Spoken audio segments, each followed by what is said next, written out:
O Bitcoin, a criptomoeda mais famosa do mundo, ultrapassou a marca de $120 mil, atingindo um novo recorde histórico. E essa disparada do Bitcoin deixou muita gente se perguntando o que está impulsionando essa alta tão rápida do Bitcoin? E a verdade é que não se trata de sorte ou magia. Na verdade, uma combinação de fatores bem fundamentados explica por que o Bitcoin vem subindo e caminha para bater e já bateu seu recorde de preço. E é por isso que vamos explicar os principais motivos por trás dessa disparada e também falar do maior inimigo do Bitcoin, os computadores quânticos, e como desenvolvedores propõem lidar com ele. Então, antes de tudo, já deixa seu like e se inscreve aqui no canal e bora pro vídeo. Começando com o primeiro fator, o halving. Para quem sabe o que é, pode achar que a gente está falando besteira, porque isso não aconteceu esse ano.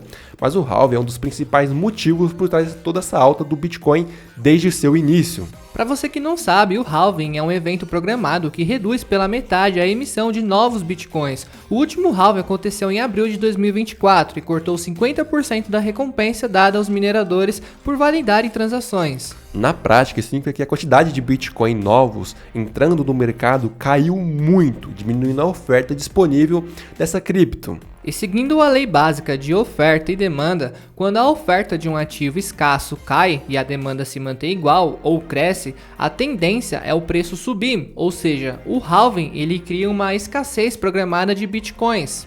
Historicamente, nos ciclos anteriores, alguns meses após o halving, o mercado de Bitcoin entrou em fortes tendências de alta, e dessa vez não foi diferente, né? Com menos Bitcoins sendo criados por dia, o ativo ficou ainda mais escasso, contribuindo para valorizações conforme a demanda aumenta, e agora a gente está com muita demanda. E um dos principais motivos dessa demanda é a adoção institucional do Bitcoin, impulsionada pela criação de ETFs de Bitcoin à vista nos Estados Unidos. No início de 2024, a aprovação dos fundos de ETF de Bitcoin Spot foi um verdadeiro divisor de águas para o mercado. Esses ETFs se tornaram mais fácil e mais seguro para grandes fundos de investimento, bancos e investidores tradicionais colocarem dinheiro em Bitcoin sem precisar comprar e guardar a criptomoeda diretamente. Em outras palavras, o dinheiro grande de Wall Street e de instituições financeiras entrou com força no Bitcoin, abrindo as portas para um volume gigantesco de recursos antes reprimidos, o que elevou muita demanda por BTC. Diante de você falar que isso é uma notícia antiga e não afetou em nada, somente na quinta-feira do dia 10 de julho, ETFs de Bitcoin tiveram entradas líquidas de 1,18 bilhões de dólares em um único dia, acumulado cerca de 144 bilhões sob gestão. Além disso, fundos criptos registraram 12 semanas consecutivas de aportes positivos até início de julho, o que é um sinal claro do interesse consistente de investidores grandes. Com ETFs e fundos comprando Bitcoin para lastrear em seus produtos, há uma pressão compradora forte e contínua no mercado, contribuindo para a alta de preços. É literalmente a lei da oferta e demanda trabalhando, além de que tem outro pilar da valorização do Bitcoin, que é a famosa narrativa do ouro digital, ligada ao cenário macroeconômico e geopolítico que está muito mais forte agora por conta dos conflitos políticos. Vivemos um período de inflação elevada em várias economias, juros que até pouco tempo estavam altos e tensões geopolíticas no mundo todo. Neste contexto de instabilidade econômica, inflação e risco global, muitos investidores, principalmente os grandes instituições, buscam ativos de reserva de valor para proteger o poder de compra. Tradicionalmente, o ouro sempre foi a proteção preferida, porém o Bitcoin vem ganhando força como uma alternativa digital ao ouro. E por que o Bitcoin? A criptomoeda tem oferta limitada, haverá no máximo 21 milhões de Bitcoins, controlada pelo governo e pode ser transferida com facilidade globalmente. Essa combinação faz com que cada vez mais gente veja o Bitcoin como um porto seguro, um ativo para se proteger de incertezas econômicas e desvalorização monetárias. Essa mudança de percepção, com o Bitcoin assumindo o papel de reserva de valor digital, aumenta ainda mais a demanda de longo prazo. Além disso, tem muitos sinais de mudanças no ambiente macro que favorecem ativos de risco, como por exemplo o Bitcoin. Por exemplo, a expectativa de corte de juros ao redor do mundo tem aumentado os apetites dos investidores por ativos de renda variável, incluindo o cripto. Com a inflação dando sinais de controle e bancos centrais projetando aliviar as taxas de juros, aplicações tradicionais ficam relativamente menos atraentes. ou seja, renda fixa, o que acaba elevando investidores a buscarem retornos em alternativas como o Bitcoin.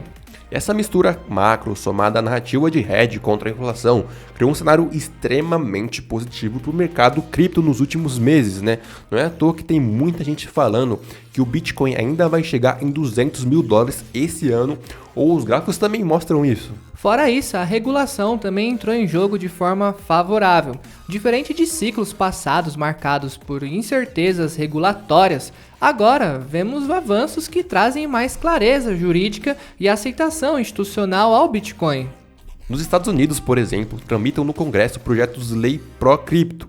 Uma para estabelecer regras claras para stablecoins e moedas digitais atreladas ao dólar, garantindo transparência sendo regulada pela SEC e outro chamado Clarity ACT para definir o enquadramento de cripto, como o Bitcoin sendo uma commodity digital, separados de valores mobiliários. Há até mesmo um projeto anti-CBDC visando proibir o Fed de lançar um dólar digital por receio de excesso de controle governamental. Essas iniciativas indicam uma postura governamental mais amigável ou pelo menos uma disposição em regrar o setor de forma construtiva, o que dá confiança a investidores de que o Bitcoin não será banido, mas integrado de vez ao sistema financeiro. Fora isso, na parte política, a volta de líderes mais alinhados ao mercado tem animado os investidores. Nos Estados Unidos, a vitória de Donald Trump na eleição de 2024 trouxe otimismo extra, pois ele deu sinais de apoio ao Bitcoin durante a sua campanha. Trump chegou a prometer a criação de uma reserva federal de Bitcoin, assim como existe a reserva estratégica de petróleo, o que muitos viram com um forte aceno pró-cripto e um catalisador de alta recente. Mesmo que essa ideia ainda não tenha se concretizado, o fato de um grande líder político estar a favor do Bitcoin contribui para a credibilidade e expectativa de políticas mais favoráveis à criptomoeda. Mas óbvio que nem tudo são flores, né? Tem muitos investidores com medo da ameaça que a computação quântica poderia representar ao Bitcoin no futuro. E todo esse medo acontece porque computadores quânticos extremamente poderosos poderiam, em teoria, quebrar a criptografia atual do Bitcoin e descobrir as chaves privadas de endereços antigos, permitindo roubar as moedas. Tem até pesquisadores que alertam que as máquinas quânticas capazes de quebrar o algoritmo de assinatura do Bitcoin, que esse EDCA, podem se tornar realidade já em 2027, o que seria uma ameaça inédita à segurança da rede. Esse cenário assusta, Sim. especialmente porque cerca de 25% de todos os bitcoins existentes, que é aproximadamente 1,1 milhão de BTC, incluindo moedas que seriam de Satoshi Nakamoto, estão em endereços antigos potencialmente vulneráveis a esse tipo de ataque. A boa notícia é que a comunidade Bitcoin já discute soluções preventivas para esse tipo de coisa, né? Recentemente, desenvolvedores de renome, como por exemplo Jameson Lopp, apresentaram uma proposta para congelar moedas guardadas em endereços de criptografia legada, antes que computadores quânticos possam roubá-las. De forma simples, esse plano, ainda em estágio de rascunho, criaria uma atualização de software que, ao longo de alguns anos, incentivaria os usuários a migrarem seus BTC para endereços protegidos por criptografia pós-quântica. É difícil de entender, né? Eu sei. Realmente é muito difícil de entender, eu sei, mas na fase inicial, as transações enviadas em Bitcoin aos endereços antigos vulneráveis seriam proibidas, o que faria as pessoas pararem de usar esse tipo de coisa. Em seguida, após um prazo, cerca de 5 anos sugerido, os bitcoins remanescentes nesses endereços seriam permanentemente congelados. Isso é, não poderiam mais ser gastos, caso os donos não os tenham movido para um formato seguro. Isso parece doideira, né? E é mesmo uma ideia radical, pois incluiria congelar até mesmo os bitcoins de Satoshi, se eles não forem transferidos. Porém, os autores defendem que uma ameaça sem precedentes, como a da computação quântica, exige medidas radicais, né, ou igualmente sem precedentes. Felizmente, essa proposta ainda passará por muito debate e só seria implementada se houver amplo consenso da comunidade. O ponto principal é mostrar que tem sim possíveis soluções sendo desenvolvidas para mitigar o medo quântico. Em vez de entrar em pânico com a ideia de um key day, que dia do ataque quântico aconteça, né? Os investidores podem acompanhar de perto essas evoluções. A existência dessa proposta indica que o ecossistema Bitcoin está trabalhando e atento para proteger a rede de ameaças futuras, mantendo a confiança de longo prazo na segurança da criptomoeda.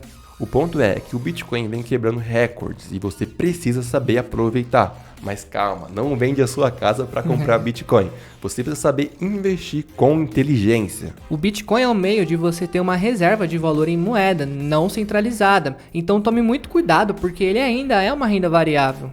Mas de toda forma, já não é de hoje que ele é uma realidade. O valor de R$1 milhão está mais perto do que nunca. Então já comenta aqui embaixo se você acha que ainda esse ano o Bitcoin pode alcançar R$1 milhão. Agora a gente vai ficando por aqui, até a próxima, falou!